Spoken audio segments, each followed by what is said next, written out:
The shocking methodology behind the National Retirement Risk Index. This is crazy to me. It's crazy. And I've done videos on this before. I'll continue to do videos on this because this needs to be challenged because it gets a lot of headway, a lot of traction. The National Retirement Risk Index, just for those who don't know, is a Center for Retirement Research up at Boston College. These people do some good work. They do.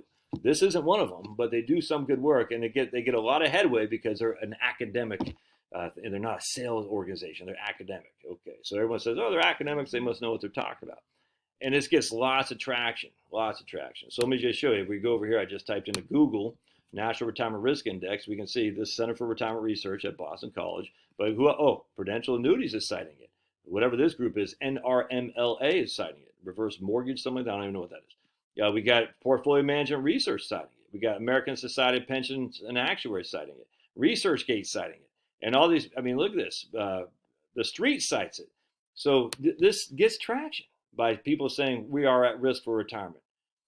And I've just wondered, do any of these people who cite this research from the Boston College Center for Retirement Research actually understand the methodology? And I bet they did not. So what the National Retirement Risk Index is, basically what they're doing is they're saying, we're going to say, let's just say you have $100,000 of pre-retirement income.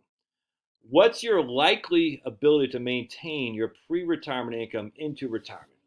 And usually people say you need about 80% of your pre-retirement income, and even that's based on faulty measures, but let's just use that for example. So if you're making $100,000 in pre-retirement, you need $80,000 post-retirement to maintain your standard of living. So that's what that's what they're trying to gauge. Will you be able to keep your standard of living post-retirement equivalent to pre-retirement? Does that make sense?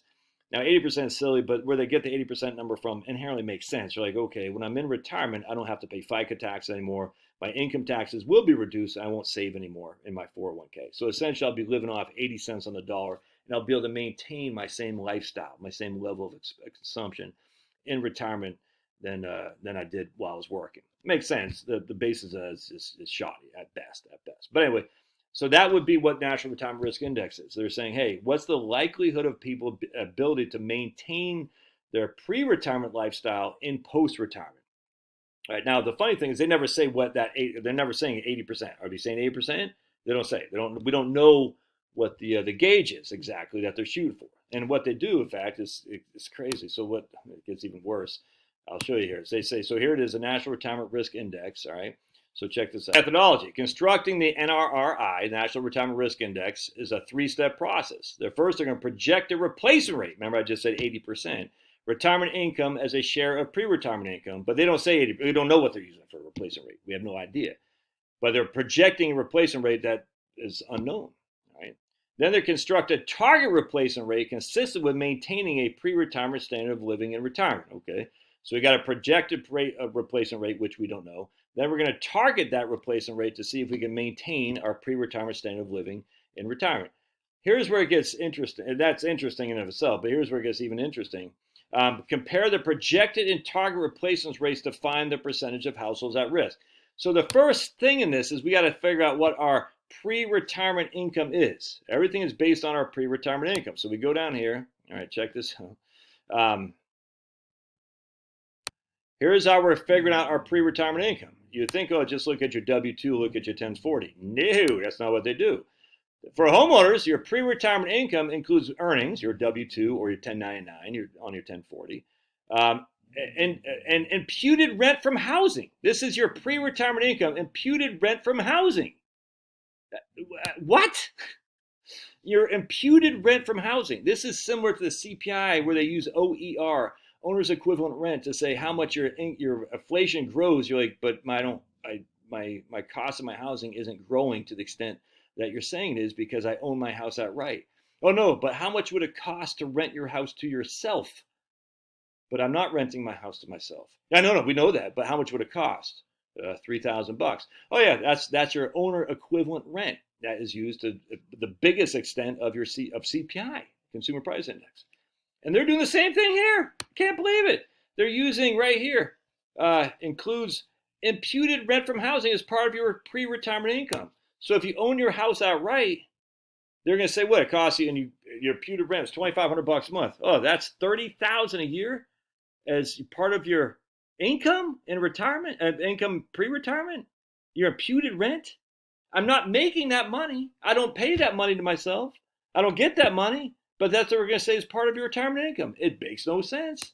Makes no sense. Average pre-retirement income then serves as the denominator for each household's replacement rate. So we're using imputed rent from housing as part of the denominator for each household's income replacement rate. The measure excludes income from assets. Well, that makes sense because usually when you're working, you're not taking money from your accounts. This is mind-boggling to me. All right, then we're going to come up here. Source of retirement. Oh, I want to show you what they're doing right here. How they get the. So we just talked about our pre-retirement income, right? We said this right here. Calculate pre-retirement income, including imputed rent, right? Now we're going to go for the right here. We're going to calculate retirement income. It's defined broadly to include income from Social Security and pension plans. Makes sense. Income from financial assets. Yeah, that makes sense. And from defined contribution plans and saved directly, and income from housing. Well, income from housing, you said, well, if they're using imputed income in part of your pre-retirement income, they're going to use the same thing in part of your post-retirement income. No, they're not doing that. Income from housing, I'll show you, it's crazy. Right, check this out. This is crazy. They assume you convert all your assets, all of them, into an inflation-indexed income annuity. Inflation-indexed income annuity and proceeds from a reverse mortgage. So we're using a reverse mortgage, which only about 6% of the population even does. And we're going to use all of your assets. We're going to basically take them all. We're going to put them into an indexed inflation index income annuity. The problem is there isn't any inflation index income annuities on the market. They don't exist. Now you might be able to find a COLA adjusted income annuity, like a 2% cost of living adjustment each and every year. I used to do this, man, when I was at USA, and I never ever said you should do a COLA indexed annuity. Why? Because if you're getting $500 a month in just a regular good old-fashioned income annuity, you get like $310 or something like that in a COLA indexed inflation adjusted annuity. It was so far different between the initial nominal amount and the index one that you'd have to live to like 86 or 87 to basically break even. It was dumb. I would never recommend that, and I still don't. But now they don't even exist. You can't even get an inflation index income annuity either. So we're using something that 6% of the population uses, reverse mortgage. And on top of that, we're using to define your income in retirement based on a product that doesn't exist. And they even admit this here. This is what's crazy to me. They even admit it right here. While inflation index annuities are not widely used or even available to consumers, they aren't. They provide a convenient metric for calculating the lifetime income that could be attained from a lump sum. And while inflation index annuities provide a smaller initial benefit than nominal annuities, they do protect a household's purchasing power. But the initial benefit is so low, it's just not worth it. We're using products that don't exist, inflation index income annuities, and we're using products that only 6% of the population uses, which is reverse mortgage anyway, as part of our income. All right. And on top of that, we're going to use that to measure against our pre-retirement income, which includes imputed rent from your house. I have a house. I have no imputed rent as part of my income. I don't pay I don't get a W-2. I don't get 1099. I don't get anything. There's no income I get from my house that I can turn around and spend on food. It's crazy. Let's keep going. Sources of retirement income that are not derived from reported wealth are estimated directly. So estimates, all right. Again, we're using estimates. Specifically, Social Security benefits are calculated based on estimated earnings histories for each member of the household. Estimated earnings history for each member of the household. Yet defined benefit pension is based on the amount reported by survey respondents. So why are they using estimated benefits for Social Security, and yet when it comes to a pension, we're using the actual amount reported by the respondents? Why not just use what the Social Security statement says? It makes no sense. Estimated earnings amounts, especially if you're looking at people in the 30s and 40s. Their estimated earnings amounts, like what based on like when I was in my 20s and 30s, I was making scrap. I wasn't making crap. You're going to use that as my estimated earnings amounts for my Social Security benefit? But then again, I don't have a pension. But if I did, you say, here's my pension benefit. When I'm 65, I'll get $2,500 a month. But we can't use the same methodology to say what my Social Security benefit will be. My Social Security benefit says $2,500 a month, so let's just use that. No, we're going to estimate your earnings? What? It's crazy to me. Compare each household's replacement rate, which again, we don't identify at all. What's our replacement rate? Right here. A commonly used benchmark is the replacement rate needed to allow households to maintain their pre-retirement standard of living, which is 80%. Are they using that? I don't know. They don't say it. People typically need less than their full pre-retirement income to maintain the standard once they stop working, since they generally pay less in taxes, no longer need to save for retirement, often have paid off their mortgage. Thus, a greater share of their income is available for spending. The index estimates the target replacement rates for different types of households using a consumption smoothing model, which is based on the assumption that households want the same level of consumption in retirement as they did before they retired. Again, a commonly used benchmark is a replacement, but we have no clue if that's what they're using, 8%, 7%. What are they using? We don't know.